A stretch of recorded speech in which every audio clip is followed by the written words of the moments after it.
യഹോവയ്ക്കായി കാത്തിരിക്കുന്ന വ്യക്തിയാണോ? ദൈവപ്രവർത്തിക്കായി കാത്തിരിക്കുന്ന വ്യക്തിയാണോ? നിൻ്റെ ജീവിതത്തിനകത്ത് ദൈവപ്രവൃത്തി വെളിപ്പെടാൻ പോകുകയാണ്.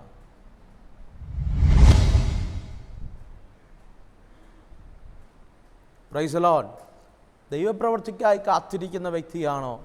ഈ പ്രഭാതത്തിൽ ദൈവപ്രവൃത്തി നിന്നിൽ വെളിപ്പെടാൻ പോകുകയാണ്. എല്ലാവർക്കും നല്ലൊരു പ്രഭാത വന്ദനം ഞാൻ ആശംസിക്കുകയാണ്. ജേണി വിത്ത് ഹോളി സ്പിരിറ്റ് എന്ന ദൈവിക സന്ദേശവുമായി ഈ പകലിലും നിങ്ങളുടെ മുൻപിലായിരിക്കാൻ ദൈവത്തിനാൽ ഒരുക്കുന്ന വലിയ കൃപകൾക്കായി ഞാൻ എൻ്റെ ദൈവത്തെ സ്തുതിക്കുന്നു, സ്തോത്രം ചെയ്യുന്നു. ദൈവിക സന്ദേശങ്ങൾ നിങ്ങൾക്ക് അനുഗ്രഹമാകുന്നു എന്ന് ഞങ്ങൾ കേൾക്കുന്നതിലും ഞങ്ങൾക്ക് അതിയായ സന്തോഷമുണ്ട്. നിങ്ങൾക്ക് വേണ്ടി ഞങ്ങൾ പ്രാർത്ഥിക്കുന്നുണ്ട്. ദൈവാത്മാവ് നിങ്ങളെ സന്തോഷത്തോടെ വഴി നടത്തട്ടെ എന്ന് ഞാൻ ആഗ്രഹിക്കുകയും പ്രാർത്ഥിക്കുകയും ചെയ്യും. ഈ പ്രഭാതത്തിലും ദൈവം എൻ്റെ ഹൃദയത്തിൽ തന്നൊരു ചെറിയ ചിന്ത ഞാൻ നിങ്ങളോട് കൈമാറാൻ ആഗ്രഹിക്കുകയാണ്. യെശയ്യാവിൻ്റെ പ്രവചന പുസ്തകം 40-ാം അധ്യായം അതിൻ്റെ 31-ാമത്തെ വാക്യം ഇങ്ങനെ വായിക്കുന്നു: എങ്കിലും യഹോവയ്ക്കായി കാത്തിരിക്കുന്നവർ ശക്തിയെ പുതുക്കും, അവർ കഴുകന്മാരെ പോലെ ചിറകടിച്ച് കയറും, അവർ തളർന്നു പോകാതെ നടക്കുകയും ക്ഷീണിച്ചു പോകാതെ ആമേൻ ഓടുകയും ചെയ്യും. ഈ പ്രഭാതത്തിലും ദൈവത്തിനായി കാത്തിരിക്കുന്നവർ എന്നെ കേൾക്കുന്നുണ്ടോ എന്ന് പറഞ്ഞു കഴിഞ്ഞാൽ, ഒത്തിരി പ്രാർത്ഥിച്ചു, ഒത്തിരി ഉപവസിച്ചു, ഒത്തിരി കരഞ്ഞു, വർഷങ്ങൾ, ദിവസങ്ങൾ, മാസങ്ങൾ ഒരു ദൈവപ്രവർത്തിക്കാൻ. ദേവദാസനെ, ഞാൻ കരയാത്ത ദിവസങ്ങളില്ല, പ്രാർത്ഥിക്കാത്ത സമയങ്ങളില്ല. എൻ്റെ കണ്ണിൽ ഇനി ഒരു തുള്ളി കണ്ണുനീര് പോലും ഇല്ല. കഴിഞ്ഞ ദിവസം ഒരു മാതാവ് എൻ്റെ ശുശ്രൂഷ കഴിഞ്ഞപ്പോൾ ഓടി വന്ന്, ഒത്തിരി പേര് പ്രാർത്ഥിക്കാൻ നിൽക്കുന്നുണ്ടായിരുന്നു. പ്രാർത്ഥിച്ചു കഴിഞ്ഞപ്പോൾ ഓടി വന്ന് എൻ്റെ കൈ പിടിച്ചിട്ട് പറഞ്ഞു, പാസ്റ്ററേ, ഞാൻ ഇത്ര വർഷം ദൈവരാജ്യത്തിന് വേണ്ടി ശുശ്രൂഷ ചെയ്തു, ഞങ്ങളുടെ ശുശ്രൂഷയിൽ ഇത്ര പേർ രക്ഷിക്കപ്പെട്ടു, പക്ഷേ എൻ്റെ കുടുംബത്തിനകത്ത് വന്ന വേദന എൻ്റെ ശുശ്രൂഷകളെ എവിടെയൊക്കെ സ്റ്റക്കായി. ഇന്നൊരു പക്ഷേ ശക്തന്മാരുടെ നിരയിൽ നിൽക്കേണ്ട ആ കുടുംബം എല്ലാം തകർന്ന്, എല്ലാം ശൂന്യമായി. ആ മാതാവിൻ്റെ കരത്തിൽ പിടിച്ച് കരയാൻ ശ്രമിക്കുന്നുണ്ട്. പാസ്റ്റർക്കൊരു കാര്യം അറിയാമോ? എന്നോട് പറഞ്ഞത് ഇങ്ങനെയാണ്, എന്നെ ഒത്തിരി ചിന്തിപ്പിച്ച ഒരു കാര്യമാണ്. പാസ്റ്റർക്കൊരു കാര്യം അറിയാമോ? പക്ഷേ ഞാൻ കരയാത്ത ദിവസങ്ങളില്ല. കരഞ്ഞ് എൻ്റെ കണ്ണുനീർ എല്ലാം വറ്റി. ഇനി ഞാൻ എത്ര കരഞ്ഞാലും എൻ്റെ കണ്ണിൽ നിന്നൊരു കള്ളി കണ്ണുനീർ വരില്ല. കണ്ണിന് കാഴ്ച നഷ്ടപ്പെട്ടു തുടങ്ങി. ഞാൻ ഡോക്ടറെ കണ്ടപ്പോൾ ഡോക്ടർ പറഞ്ഞു, ഇത്തിരി കണ്ണിന് സ്ട്രെയിൻ കൊടുക്കരുത്. ഇപ്പോഴാണ് അവർ പറയുന്നേ, പക്ഷേ എൻ്റെ കണ്ണിൽ നിന്ന് ഇനി കണ്ണുനീർ തുള്ളികളൊന്നും വരില്ല. അത്രത്തോളം എൻ്റെ കണ്ണിന് ഞാൻ സ്ട്രെയിൻ കൊടുത്ത് കരഞ്ഞു. ഒരായുസ് മുഴുവനും ഞാൻ കരഞ്ഞു. അങ്ങനെ പറയുന്ന ആരെങ്കിലും ഉണ്ടോ? നടന്ന സംഭവമാണ് കേട്ടോ, എന്നെ ഒത്തിരി ചിന്തിപ്പിച്ച കാര്യമാണ്.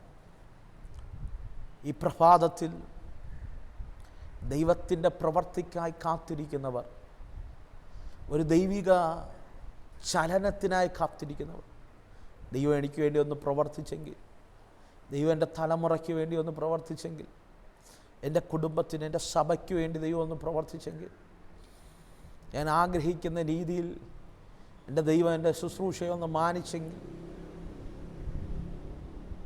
എന്നാഗ്രഹിക്കുന്ന ആരെങ്കിലും ഉണ്ടോ?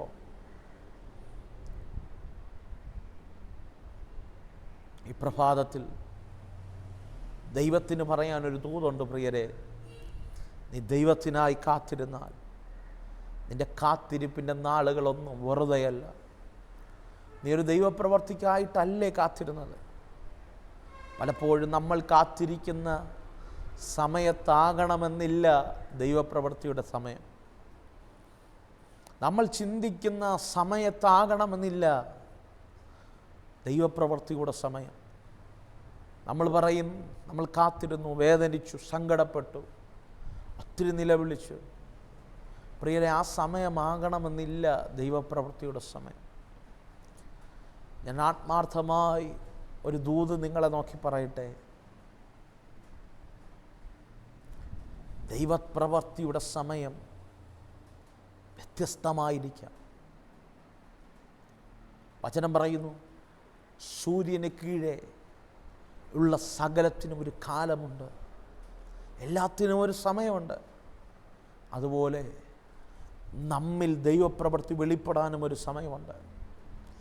ആ സമയം വരെ കാത്തിരിക്കുക, ആ സമയം വരെ കാത്തിരിക്കുക. ദാവീദ് ഒരിക്കൽ പറയുന്നുണ്ട്, ഞാൻ യഹോവയ്ക്കായി കാത്തിരുന്നു എന്നല്ല, ഞാൻ യഹോവയ്ക്കായി കാത്തിരുന്നു. I eagerly waited for. ഞാൻ യഹോവയ്ക്കായി കാത്തിരുന്നു. കാത്തിരിക്കുന്ന വ്യക്തികൾക്ക് വേണ്ടി എൻ്റെ ദൈവം ഇറങ്ങാതിരിക്കില്ല. അടുത്ത പദം ദാവീദ് തന്നെ പറയുന്നു, ഞാൻ യഹോവയ്ക്കായി കാത്തിരുന്നു, അവനെങ്കിലേക്ക് ചാഞ്ഞു. വിശ്വസിക്ക്, ഇന്നല്ലെങ്കിൽ നാളെ ഞാൻ കൊതിക്കുന്നു. ഈ സന്ദേശം ആരൊക്കെ കേട്ടാൽ, എത്ര ആയിരങ്ങൾ കേട്ടാൽ, അവരുടെ എല്ലാം ജീവിതത്തിൽ അവർ കാത്തിരുന്ന ദൈവപ്രവൃത്തിയുടെ ദിവസമായി ഈ പകൽ മാറട്ടെ. ഞാൻ അങ്ങനെ പ്രവചനത്തോടെ കൈമാറുകയാ. നിന്റെ കൂടാരത്തിനകത്ത് ദൈവപ്രവൃത്തി വെളിപ്പെടും ഒരു പകലായി പകൽ മാറട്ടെ. കണ്ണുനീർ തുടച്ചിട്ട് പറ, കർത്താവേ, ഞാൻ വിശ്വസിക്കുന്നു, എൻ്റെ ജീവിതത്തിൽ നീ പ്രവർത്തിക്കുന്ന പകലാണ് ഈ പകൽ. എൻ്റെ കുടുംബത്തിൽ നീ പ്രവർത്തിക്കുന്ന പകലാണ് ഈ പകൽ. എൻ്റെ തലമുറയ്ക്ക് വേണ്ടി നീ പ്രവർത്തിക്കുന്ന പകലാണ് ഈ പകൽ. എൻ്റെ ഉപജീവനത്തിന് വേണ്ടി പ്രവർത്തിക്കുന്ന പകലാണ് ഈ പകൽ. എൻ്റെ ബിസിനസ്സിന് വേണ്ടി പ്രവർത്തിക്കുന്ന പകലാണ് ഈ പകൽ. ഒരു ദൂത് ഞാൻ പറയാം, കാത്തിരിക്കുന്നവർക്ക് വേണ്ടി അവൻ ആകാശത്തെ ചാഞ്ഞിറങ്ങി വരും. ഞാനൊരു ദൂത് പറയട്ടെ, നീ ദൈവത്തെ കാത്തിരിക്കുന്ന വ്യക്തിയാണോ, നിന്നിൽ 4 കാര്യങ്ങൾ സംഭവിക്കും. യഹോവയെ കാത്തിരിക്കുന്നവർ ശക്തിയെ പുതുക്കും. കാത്തിരിപ്പിൻ്റെ നാളുകൾക്കകത്ത് ശക്തി ചോർന്നതുപോലെയൊക്കെ തോന്നും, എല്ലാം ചോർന്നു പോകുന്നത് പോലെയൊക്കെ തോന്നും. ഇനിയൊരു സമാധാനം, ഒരു വിടുതലോ, ഒരു ഉയർച്ചയോ, ഒരു ബലമോ, ഒരു ധൈര്യമോ ഒന്നുമില്ല എന്നൊക്കെ തോന്നും. പക്ഷേ ദൈവപ്രവൃത്തി വെളിപ്പെടുമ്പോൾ യഹോവയെ കാത്തിരിക്കുന്നവർ ശക്തിയെ പുതുക്കും. ശക്തിയെ പുതുക്കും. ഈ പകൽ വിശ്വസിച്ചാൽ ഇത് 4 നിന്റെ ജീവിതത്തിൽ സംഭവിക്കും. നിന്നിൽ ശക്തിയുടെ പുതുക്കമുണ്ടാകും. 2, യഹോവയെ കാത്തിരിക്കുന്നവർ ഒരു കഴുകൻ ചിറകടിച്ചു വാനമേഘങ്ങളെ മുകളിലൂടെ പറക്കുന്നത് പോലെ അവർ ശക്തിയെ പുതുക്കിയാൽ അവൻ ചിറകടിച്ച് പറന്നുയരും. 2, നീ ചിറകടിച്ചു പറന്നുയരാൻ പോകുന്നു. ഇന്നലെ വരെ നീ കാർമേഘത്തിന് താഴെയായിരുന്നു. ഇന്നലെ വരെ നീ കാർമേഘത്തിന് താഴെ ഇരുന്ന് കരഞ്ഞ വ്യക്തിയായിരുന്നിരിക്കാം. ഈ നിമിഷം വരെ നീ പ്രശ്നത്തിന് കീഴിലിരുന്ന് വല്ലാമെ കരഞ്ഞ വ്യക്തിയായിരിക്കാം. കർത്താവേ, എൻ്റെ പ്രശ്നം ഇത്ര വലുതാണെന്ന് എണ്ണി ദൈവത്തോട് പറഞ്ഞ വ്യക്തിയായിരിക്കാം. പക്ഷെ ദൈവം പറയുന്നു, യഹോവയ്ക്കായി കാത്തിരുന്ന വ്യക്തിയാണോ നീ? നിന്നിൽ ദൈവപ്രവൃത്തി വെളിപ്പെടുമ്പോൾ നീ ശക്തി പുതുക്കുക മാത്രമല്ല, നീ കാർമേഘങ്ങളുടെ മുകളിലൂടെ പറന്നുയരുന്ന സീസണുകൾ വെളിപ്പെടും. ഇന്നലെ വരെ നീ പ്രശ്നത്തിന് കീഴിലായിരുന്നു. പക്ഷേ ഇനി മുതൽ നീ പ്രശ്നത്തിന് മുകളിലാണ്. പ്രശ്നത്തിന് മുകളിലൂടെ നീ പറക്കാൻ പോകുകയാണ്. അർത്ഥം, പ്രശ്നം നിന്റെ കാൽ കീഴിലാണ്. ആരോടൊക്കെയോ ദൈവാത്മാവ് പ്രവചിക്കുക, നീ ഇന്നലെ വരെ ഭയപ്പെട്ട വിഷയം നിന്റെ കാൽ കീഴിലാണ്. നീ ആ പ്രശ്നത്തിന് മുകളിലൂടെ പറന്നുയരാൻ പോകുകയാണ്. വിശ്വസിക്കുക, ദൈവത്തെ കാത്തിരുന്നാൽ ദൈവപ്രവൃത്തി വെളിപ്പെട്ടാൽ നീ ശക്തിയെ പുതുക്കും. കഴുകന്മാരെ പോലെ ചിറകടിച്ച് പറന്നുയരും. 3, ക്ഷീണിച്ചു പോകാതെ. വചനം അങ്ങനെയാണ് പറയുന്നത്, തളർന്നു പോകാതെ ഓടുകയും.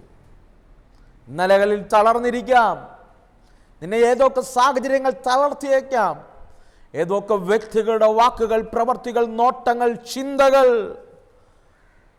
നിന്നെ തളർത്തിയേക്കാം. പക്ഷേ ദൈവപ്രവൃത്തി വെളിപ്പെട്ടാൽ തളർന്നു പോകാതെ ഓടാൻ പോകുകയാണ്. ആത്മാവ് അങ്ങനെ പ്രവചിക്കാൻ പറയുന്നു. ശക്തിപ്പെടുക മാത്രമല്ല, പ്രതിസന്ധികളുടെ മുകളിലൂടെ പറന്നുയരുക മാത്രമല്ല, തളർന്നെടുത്ത് ശക്തിയെ ധരിച്ച് തളർന്നു പോകാതെ ഓടാൻ പോകുകയാണ്. 4, ക്ഷീണിച്ചു പോകാതെ നടക്കാൻ പോകുകയാണ്. അർത്ഥം, ക്ഷീണിപ്പിക്കാൻ 100 കണക്കിന് പേർ കാണും, 100 കണക്കിന് വെല്ലുവിളികൾ കാണും. നിന്റെ ചുറ്റും നിൽക്കുന്നവർ നിന്റെ കുടുംബത്തെ, നിന്റെ സഭയെ, നിന്റെ മിനിസ്ട്രിയെ ക്ഷീണിപ്പിക്കാൻ പദ്ധതികൾ ഒരുക്കും. അവൻ്റെ മടിവിലൂടെ ക്ഷീണിച്ചു പോകാതെ നടക്കാൻ പോകുകയാണ്. വിശ്വസിക്ക് പ്രിയരെ, വേദപുസ്തകത്തിനകത്തൊരു കഥാപാത്രമുണ്ട്. വാർദ്ധക്യത്തിൽ ജനിച്ച മകനായതുകൊണ്ട് യോസേഫിനെ മറ്റു മക്കളെക്കാൾ അധികമായി യാക്കോബ് സ്നേഹിച്ചു. യാക്കോബ് കരുതിയത് ഇതാണ് എൻ്റെ വാക്തത്വം. യാക്കോബ് ഒരു നിലയങ്കി ധരിപ്പിക്കുകയാണ് യോസേഫിനെ. ആ നിലയങ്കിയൊക്കെ ഇട്ട് ആഹാരമൊക്കെ പാചകം ചെയ്ത് യോസേഫിൻ്റെ കയ്യിൽ കൊടുത്തിട്ട് പറഞ്ഞു, നീ പോ, നിന്റെ ജ്യേഷ്ഠന്മാർ ആട് മേയ്ക്കുന്ന ശെഖേമിലേക്ക് പോ. ശെഖേമിലേക്ക് പോയി നിന്റെ ജ്യേഷ്ഠന്മാരുടെ സുഖവിവരം, ക്ഷേമം അന്വേഷിച്ചിട്ട് നീ വാ. സന്തോഷത്തോടെ യാക്കോബ് യോസേഫിനെ പറഞ്ഞു വിടുകയാണ്. പക്ഷേ യാക്കോബ് കാത്തിരിക്കുകയാണ്. എന്തിനു വേണ്ടി എന്നറിയാമോ? പോയ മകൻ അതുപോലെ ഒന്ന് തിരിച്ചു വരാം. നമ്മൾ ദൈവപ്രവൃത്തിക്ക് വേണ്ടി കാത്തിരിക്കുന്നത് പോലെ യാക്കോബ് കാത്തിരിക്കുക, മകൻ്റെ വരവും കാത്തിരിക്കുക. പക്ഷേ സ്വന്തം സഹോദരങ്ങൾ യോസേഫിനെ വസ്ത്രം വലിച്ചു കീറി, നാട്ടുമൃഗത്തിൻ്റെ രക്തം പുരട്ടി കാട്ടുമൃഗം കടിച്ചു കീറി എന്ന് പറഞ്ഞ് അപ്പൻ്റെ മുമ്പിൽ നിലയങ്കിയെ തെളിവായി കൊണ്ട് നിർത്തുമ്പോൾ ആ യാക്കോബ്, ഇന്നലെ വരെയുള്ള ധൈര്യം അവനില്ല, ഇന്നലെ വരെയുള്ള ശക്തി അവനില്ല. അവൻ്റെ ശക്തി ചോർന്നു പോയി, അവൻ്റെ ചിറകുകൾ കൊഴിഞ്ഞുപോയി. ഒരു കഴുകൻ്റെ ചിറക് കൊഴിയുന്നത് പോലെ ആ പിതാവിൻ്റെ ചിറകുകൾ കൊഴിഞ്ഞുപോയി. കാരണം അവൻ്റെ തലമുറ മരിച്ചുപോയി എന്ന വാർത്ത. ആ ഒരു പക്ഷിയുടെ ചിറക് എങ്ങനെയാണോ കൊഴിഞ്ഞു പോകുന്നത്, അതുപോലെ അപ്പൻ്റെ ചിറക് കൊഴിഞ്ഞുപോയി. അപ്പൻ്റെ ശക്തി ചോർന്നുപോയി. അവൻ എവിടെയൊക്കെ തളർന്നുപോയി, അവൻ എവിടെയൊക്കെ ക്ഷീണിച്ചു പോയി. എല്ലാ പകലും അവൻ ആ നിലയെങ്കിൽ ചേർത്ത് പിടിച്ച് വാക്തത്വം മരിച്ചുപോയല്ലോ എന്നോർത്ത് കരയുമ്പോൾ, ശ്രദ്ധിച്ച് കേൾക്കണേ, അപ്പൻ കാണാത്ത ഇടത്ത് ഒരു കാത്തിരിപ്പിൻ്റെ നാളുകളാണോ എന്നറിയില്ല. പക്ഷേ അവൻ കാത്തിരിക്കുക. എന്തിനു വേണ്ടി? ഒരു മരണമല്ലാതെ വേറൊന്നും അവനെ കാത്തിരിക്കാനില്ലാതെ യാക്കോബ് കൂടാരത്തിനകത്ത് വാവിട്ട് നിലവിളിച്ച് കാത്തിരിക്കുമ്പോൾ, പ്രിയരെ, കാത്തിരിക്കുന്ന സമയത്ത് അവൻ്റെ വാക്തത്വം മിസ്രൈമിൽ ഏതോ രാജകൊട്ടാരത്തിനകത്ത് രാജവസ്ത്രം ധരിച്ച് നിൽക്കുക. ആത്മാവിൽ ഞാൻ നിങ്ങളെ ചലഞ്ച് ചെയ്യാം. ദൈവപ്രവൃത്തിക്ക് വേണ്ടി നീ കാത്തിരിക്കുമ്പോൾ നീ പോലും അറിയാത്ത മേഖലകൾക്കകത്ത് വാക്തത്വം വളരും. എത്തേണ്ടടുത്ത് വാക്തത്വം എത്തും.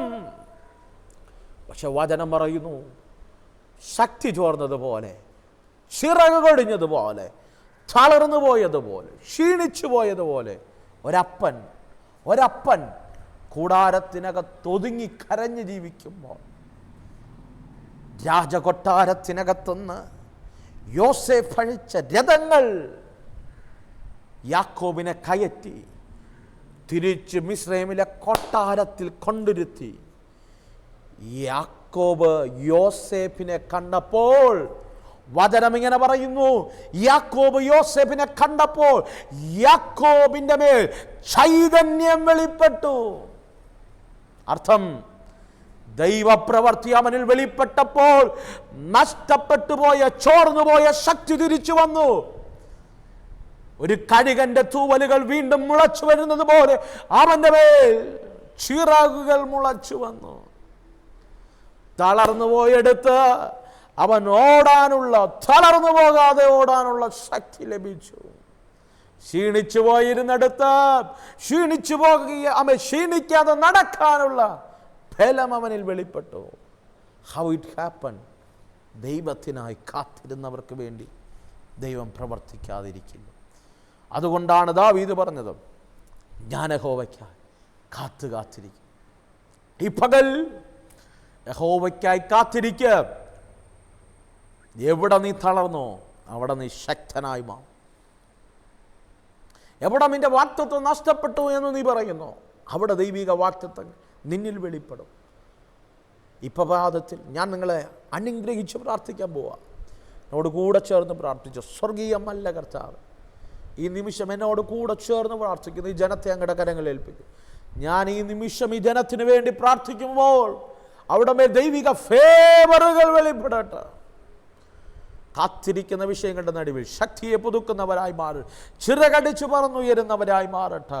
ഓടുന്നവരായി മാറട്ടെ. ക്ഷീണിച്ചു പോകാതെ നടക്കുന്നവരായി മാറട്ടെ. ഈ വചനം ഞാൻ അങ്ങനെ ബ്ലസ് ചെയ്തയക്കുകയാണ്. കൂടാരങ്ങളിൽ അകത്ത് വലിയ ഡെലിവറൻസുകൾ ഉണ്ടാകട്ടെ. വലിയ സാക്ഷ്യങ്ങൾ ഞങ്ങളെ വിളിച്ചറിയിക്കട്ടെ. ഞാൻ ഈ ജനത്തെ ബ്ലസ് ചെയ്യുന്നു യേശുവിൻ നാമത്തിൽ തന്നെ. ആമേൻ, ആമേൻ. അതേ പ്രിയരെ, ഈ പകൽക്കാലം വിശ്വസിക്കുക, നിൻ്റെ ജീവിതത്തിനകത്തും വലിയ ദൈവപ്രവർത്തികൾ വെളിപ്പെടണം. ദേവദാസൻ എനിക്ക് വേണ്ടി ഒരു വാക്ക് പ്രാർത്ഥിക്കണം എന്നാഗ്രഹമുള്ളവർ സ്ക്രീനിൽ കാണുന്ന നമ്പറിൽ ഞങ്ങളെ കോൺടാക്ട് ചെയ്യുക. വിളിച്ചിട്ട് ലഭിച്ചില്ലെങ്കിൽ വീണ്ടും ട്രൈ ചെയ്യുക. നിങ്ങൾക്ക് കഴിയുമെങ്കിൽ വിളിച്ചിട്ട് കിട്ടിയില്ല എങ്കിൽ വാട്സപ്പ് നമ്പറിൽ നിങ്ങളുടെ പ്രയർ റിക്വസ്റ്റുകൾ അയയ്ക്കുക. ഞങ്ങൾ ഉറപ്പായിട്ടും നിങ്ങൾക്ക് വേണ്ടി പ്രാർത്ഥിക്കും. God bless you. ഈ സന്ദേശം നിങ്ങൾക്ക് അനുഗ്രഹമായെങ്കിൽ അനേകർക്ക് അയച്ചു കൊടുക്കുക. എല്ലാ പ്രഭാതത്തിലും ഇതുപോലെ സന്ദേശം നിങ്ങൾക്ക് ലഭിക്കണമെങ്കിൽ ഞങ്ങളുടെ ചാനൽ സബ്സ്ക്രൈബ് ചെയ്യുക. God bless you. Let us start our journey with Holy Spirit. പരിശുദ്ധാത്മാവിൻ്റെ കൂടെ ഒരു യാത്ര തിരിക്കാം. ആമേൻ, ആമേൻ, ആമേൻ.